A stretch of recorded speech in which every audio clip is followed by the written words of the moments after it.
Hi, this is Chris Cameron, and I'm just driving around and I had a few thoughts, and because it's at night you can't see me, so I'm facing the camera forward. You can have something interesting to watch, maybe kind of weird, but I'm mostly practicing with my camera.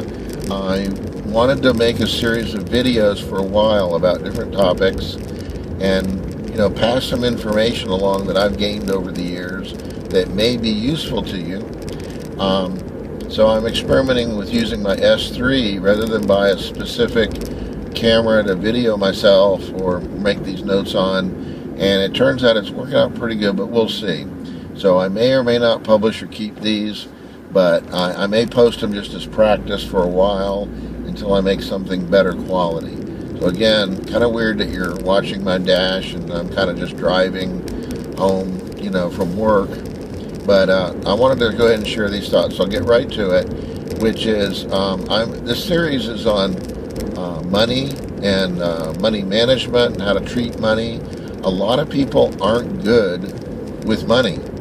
They don't know their expenses. They don't really know where their money goes. They just think if they earn more or if they're rich, they can spend all the money they want. But it turns out that rich people don't spend a lot of money. They know where their money goes. They're careful with it. And they treat it with respect, and by kind of controlling that and keeping an eye on things, they get a lot more out of their money. They don't tend to spend it on things that don't last, that they don't take care of. Once they do spend their money on it, they take care of their stuff. This isn't always true, but it's a higher percentage with successful people than it is with people that I've heard called poor me people. I don't mean poor people, but just poor mindset. They don't take care of their stuff. So what I wanted to talk about today, I've already talked about the generalities of how much money you make, knowing where your money goes, your base expenses. I've also talked about, how much is something worth, and is it worth what you pay for it? Some people just run out and buy it. So what I want to talk today is making your money work for you. So I've already spent 2 minutes on the introduction. Again, it's a practice video. I apologize if you end up watching this one. But making your money work for you. A lot of people don't realize that, you work for money and then you spend it. Some people spend all of it. Some people have nothing left at the end of the week. Some people have made the choices that run their expenses higher, or they're not as frugal with money. And I don't mean being a Scrooge and not helping other people with your money or enjoying your money, living in a dark hole on one candle and a little potato. I mean people that are successful, that keep track of their money, not necessarily every penny, but they kind of know when they go to spend money, they will get a good value out of the money. And this can involve buying pre-owned, yard sale, could be involved in thrift store, all sorts of things. So having your money work for you means that everything you buy normally devalues. It loses value.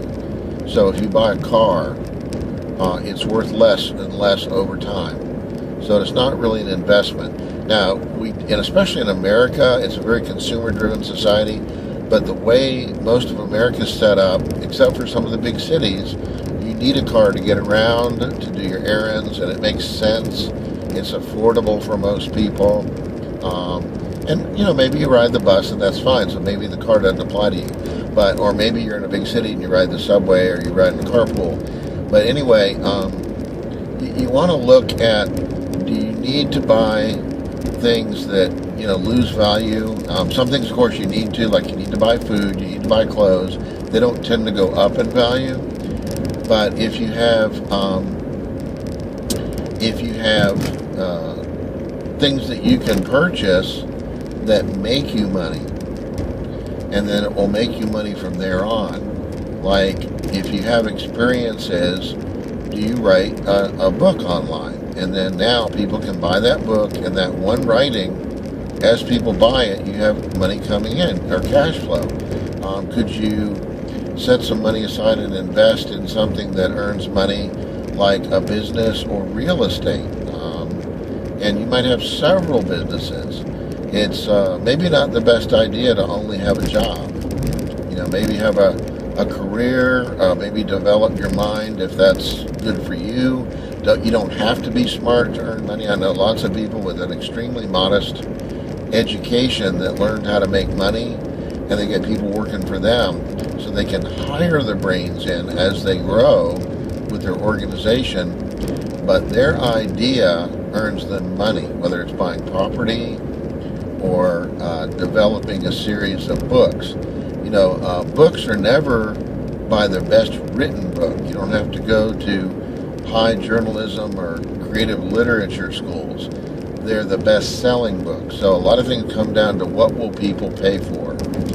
And so if you have ideas, just about here, if they have ideas, then what you can do is capitalize on those ideas and make money. Thank you for watching.